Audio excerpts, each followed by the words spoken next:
waaw tey dañu bëggoon wax benn mbir mooy dañu constaté depuis les manifestations et je dirais après les manifestations dañu gis ne force de l'ordre yi dañu ciblé ay boy di leen jàpp si ba léegi bàyyeeguñ leen prison boy yi bari nañ mën nañ ci citer kenn koo xam ni xam nañ ko mu nekkoon benn acteur une activité dévouée un farouche je dirais manifestant un vrai patriote mu nekk Ndongo Diop mu ngi nekk fële sa Diourbel gars yi jàpp ko prison boobu ba léegi yàgg na lool gars yi nanguñ ko bàyyi xaw ma lu tax te pourtant le jeune amul lenn loo xam ni bon wax na ko loo xam ni c'est extraordinaire loo xam ni war nañ ko mën a jàpp wala yu demee noonu mais comme il se réclamait de Pastef c'était un nekk na benn patriote boo xam ne nii xam nga xeex bi jaral na ko lu nekk mu nekk un jeune dévoué déterminé di xeexal réewam di xeexal justice am droit comme tout un chacun si ñun ñi ñëpp far fu la neex parce que kenn ku si nekk si ñun ñi am na foo far xam nga lu bon far bonut lu bon mooy jàng donc booy bi Pastef la far di défendre projet bi comme beaucoup de jeunes sénégalais nekkoon benn activiste daan nekk ci réseaux sociaux yi di def ay vidéo di jéem a sensibiliser sénégalais yi di yee aw askanam loolu moo doon objectif am loolu moo ko taxoon a jóg ñi jàpp Sonko ñun ñëpp gis nañ liggéey bu am solo bi mu fi liggéey bon ñi constaté dañ ko jàpp injustement comme tout ñu jàppee yeneen sénégalais yu bari boobu léegi mu ngi ci kaso bi mu ngi ci prison bi xamuñ lan la fa nekkee franchement parlant mbir mi doy na war quoi te pourtant jàmm lañ doon woote ba Serigne Mountakha Serigne bu tedd bi mu yëkkatee kàddoom ne nañ baax mu sedd ñëpp dañoo dégg ndigal bàyyi mu sedd ba mu def ci liggéey bu am solo bi mu def bi ma yaakaar ne état bi waroon nañ ko mën a jox benn gëdd bi quoi parce que ci contrat bi la bokkoon ñoom ñu ne woon dinañ bàyyi ñu jàpp ñëpp am na ñenn ñu ci bàyyi nag mais ba léegi am na ñoo xam ne ñu ngi ci biir prison yi ñu jàpp leen bañ leen a bàyyi te loolu c'est pas normal c'est injuste am réew du doxee noonu quoi réew moo xam ne ni da ngay jàpp sa jeunesse bi yëpp ñu ngi ci biir kaso bi ñenn ñi ñu ngi ci réew yi jaamur yi di taxawalu ñenn ñi nga ñu ci gës néew ci dëkk bi nga jàpp leen tëj ci kaso bi boo demee ci prison yi da ngay non sa yaram day daw sax booy xoolal nu ñu entassé woo bu ñu tëdd ni ñu dajaloo comme ay sax non sa yaram day daw quoi da ngay xam ne ñi def lii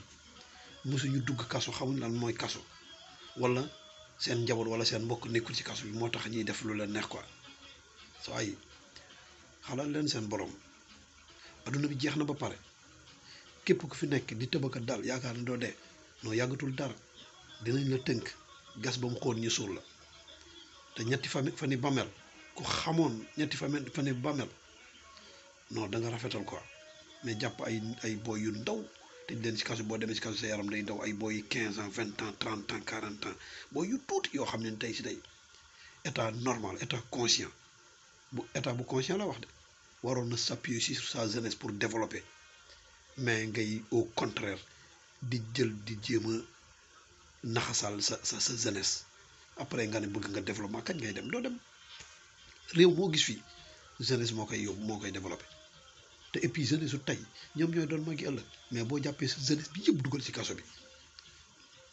ana kan mooy taxaw ëllëg kan mooy jël la relève ëllëg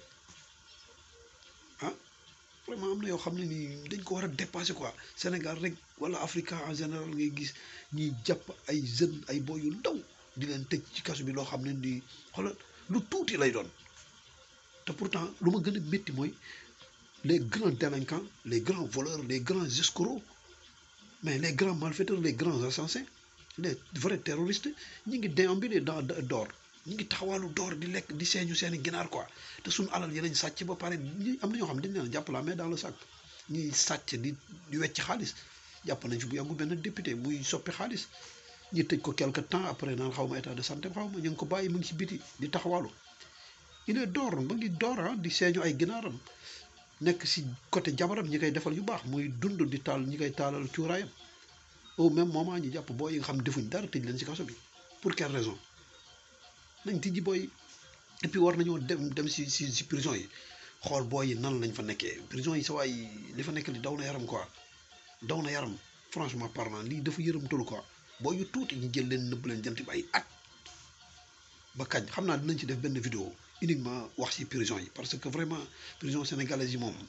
non dafa jéggi dayo quoi franchement parlant mel ni ay bàyyi ma ñoo fa nekk bàyyi ma sax xanaa am na yenn yoo xam ni franchement parlant war nga ko rus a def surtout ma koo xam comme doomu aadama la comme yow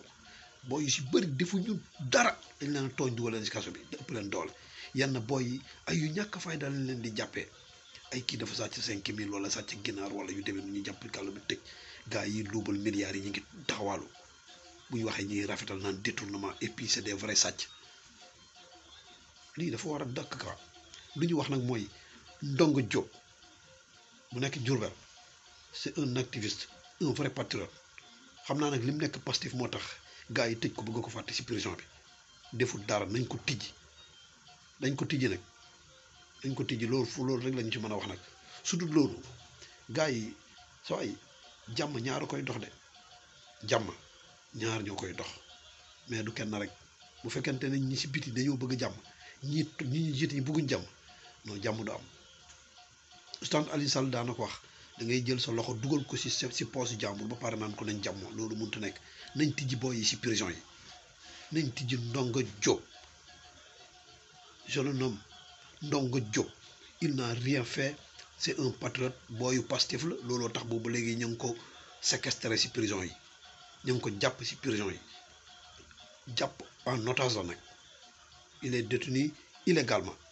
il est devenu un otage lu ko dal si biir prison bi état bi yéen la prenez vos responsabilités lu ko dal on vous accuse c'est vous le responsable parce que booy bi muy dugg si prison bi dara jot ko mu ngi wér en bonne santé xamuñ lu mu nekk si lu mu nekk boobu ba léegi tijji leen ko su dul loolu lu ko dal si prison bi yéen a jël seen responsabilité bopp waaw.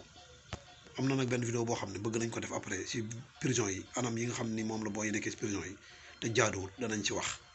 ñun kenn mënuñu tere wax kenn mënuñu xoxatal tamit te lépp luñ gis muy injustice si réew mi dinañ ko kaas dinañ ko wax amul leneen lu ñu ciy daw de nag waaw ñu xamee ko noonu.